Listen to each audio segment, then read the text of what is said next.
November 14th, 2023. The official record states that at 3:42 a.m., the heart of Elias Thorne stopped beating. Thorne was a man who built his fortune on data security. He was paranoid, brilliant, and worth $40 billion. He didn't die in a hospital. He died here. The Citadel, his personal doomsday bunker, buried 300 feet beneath the Nevada desert. The police report is 50 pages long. It concludes that Thorne died of a chemically induced cardiac arrest. It also concludes that only one other person in the world had the digital keys to enter that bunker. His business partner, his oldest friend, Julian Vane. The verdict was swift: life without parole. The motive? Greed. The method? A hacked ventilation system. The jury didn't hesitate. Why would they? The evidence was Loctite, just like the bunker.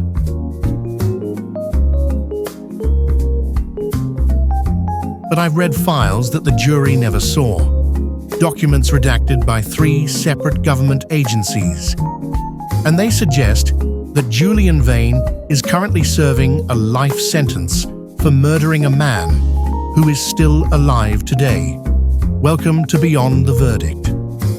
To understand the murder, you have to understand the cage. Elias Thorne didn't just build a house, he built a fortress. He called it the Citadel. He spent 10 years designing it.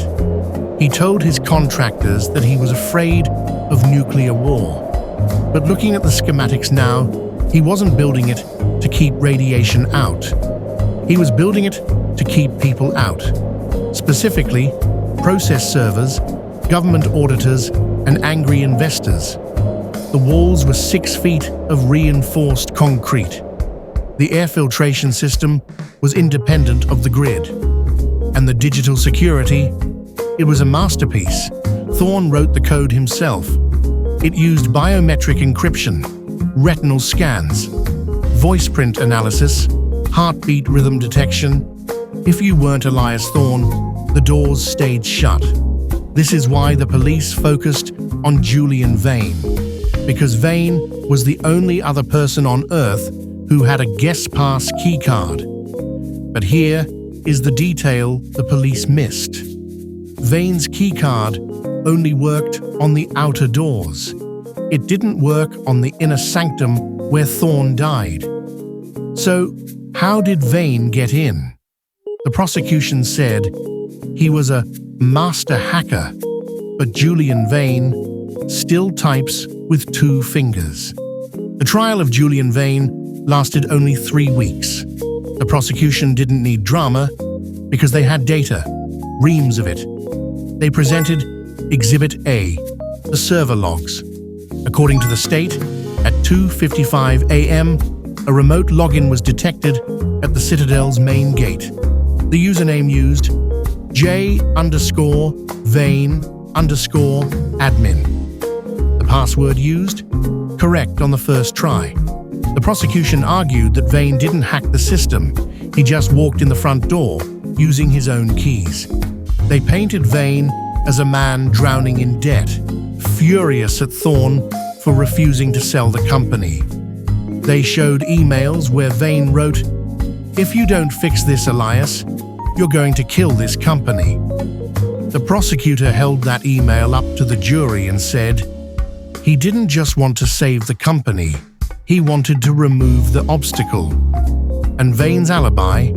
He claimed he was asleep at home, alone, with his phone turned off. In the 21st century, having your phone off isn't just suspicious. It's practically an admission of guilt. When the gavel came down, Vane didn't even cry. He just looked confused.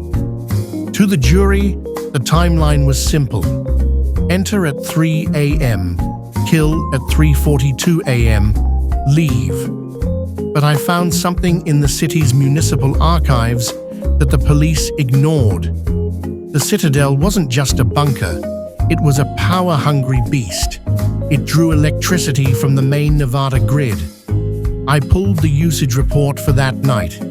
At 3:42 a.m., when Thorne supposedly died, the power usage was low, just the life support systems and the lights. But look at 4:15 a.m. 30 minutes after the medical examiner says Thorne was dead, the graph spikes, vertical. The energy consumption jumped by 400% for exactly 12 minutes. That amount of power isn't a light switch. That is the draw required to cycle the main airlock, reboot the server farm, and, most importantly, power up the heavy freight elevator. If Julian Vane killed him and left, who was operating the heavy machinery an hour later? The dead don't flip switches. And Julian Vane was already miles away, seen on a traffic camera. So, who was in the bunker? Why would a best friend commit murder? The oldest motive in the book? Money. Thorne Industries was bleeding cash. Their latest tech product had failed. Stock prices were plummeting. Julian Vane was facing bankruptcy. The prosecution painted a picture of a desperate man killing his partner to inherit the life insurance policy. It makes sense, until you follow the money leaving the company. I obtained the redacted financial audit of Thorne Industries. 6 months before his death, Elias Thorne started liquidating assets, not company assets, his personal assets. He sold his penthouses, he sold his classic cars, he emptied his crypto wallets. Total value, $200 million. Where did it go? It didn't go to pay off debts. It vanished into a shell company in the Cayman Islands called Project Chimera. The prosecution said Vane was trying to steal this money. But if you look at the transfer dates, the money was moved by Thorne using his personal retinal scan 3 days before Vane supposedly hacked the bunker. Thorne wasn't being robbed. He was packing his bags. In any murder investigation, the body is the primary witness. It tells you how it died, unless you destroy it. Elias Thorne's will had a very specific clause: immediate cremation upon confirmation of death. No funeral, no viewing, just ash. The cremation happened less than 24 hours after the body was found. The police said it was standard procedure for a man who valued privacy. I call it destruction of evidence. But before the fire, a paramedic named Sarah Jenkins filled out a preliminary report at the scene. It was never entered into evidence, but I have a copy. On line 14, under physical marks, she wrote, "Old surgical scar tissue, visible on the left side of the neck, approximately 3 inches." I looked through 10 years of Elias Thorne's high-definition press photos. I looked at 4K video interviews. Thorne didn't have a scar on his neck, not a scratch. So, who was lying on that gurney? A billionaire with perfect skin, or someone who had lived a much harder life? The fire took the answer, but the paramedic's pen left us a clue. Elias Thorne was obsessed with immortality, not the biological kind, the financial kind. In 2021, Thorne secretly purchased a decommissioned oil rig in international waters. He registered it as a sovereign micronation, a legal gray zone. He found a loophole buried in 19th century maritime salvage law. It's nicknamed the Lazarus Clause. It allows an individual lost at sea, whose body is not recovered within a specific time frame, to have their entire legal identity, debts, lawsuits, and criminal records erased. Thorne didn't want to die. He wanted to reset the game. But to use the clause, he needed a body to leave behind on land. Now we reach the darkest part of the Lazarus Clause. Even if Thorne moved the money, and even if he had a legal loophole to disappear, he still needed a body. The police found a dead man in that bunker. DNA confirmed it was Elias Thorne. Or did it? Remember Project Chimera? I traced the shell company. It wasn't a bank. It was a holding company that owned a majority share in a private medical research facility in Eastern Europe, a facility specializing in radical plastic surgery and terminal care. 3 months before the murder, a man named Patient X was admitted to that facility. He was a homeless man with no family, suffering from terminal bone cancer. He had the same height, build and blood type as Elias Thorne. The files suggest Thorne paid the facility $5 million to perform reconstructive work on Patient X. They altered his face. They altered his dental records. And the DNA?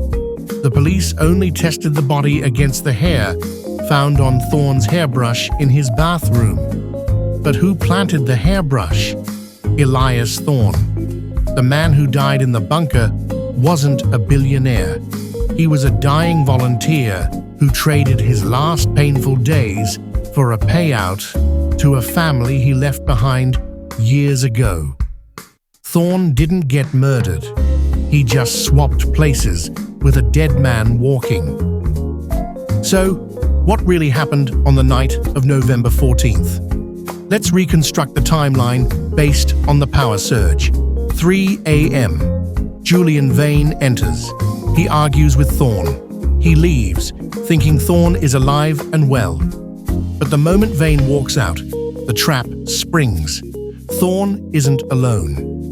In the shadows of the medical wing, the volunteer, Patient X, is waiting. He has been sedated. He is already dying. 4:15 a.m., the power surge. Thorne triggers the sequence. He isn't hacking the air supply. He is rebooting the security cameras to loop the footage. He drags Patient X into the main office. He stages the body. Then, Thorne goes to the freight elevator.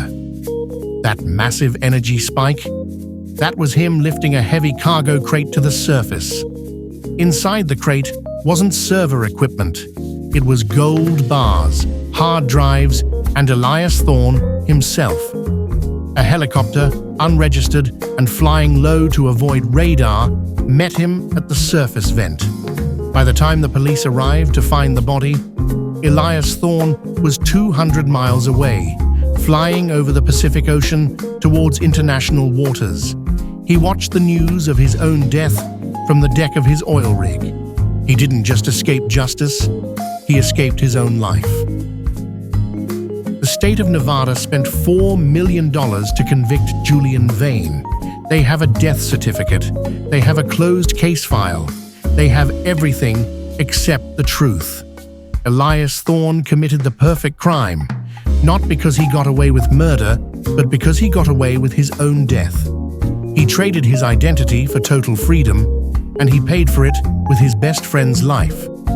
Julian Vane is in maximum security. Elias Thorne is a ghost.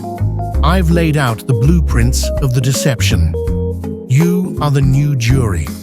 Based on the evidence the court ignored, did Julian Vane kill a man, or is he the victim of the greatest magic trick ever pulled? Cast your vote in the comments below. Guilty or framed? This is Beyond the Verdict.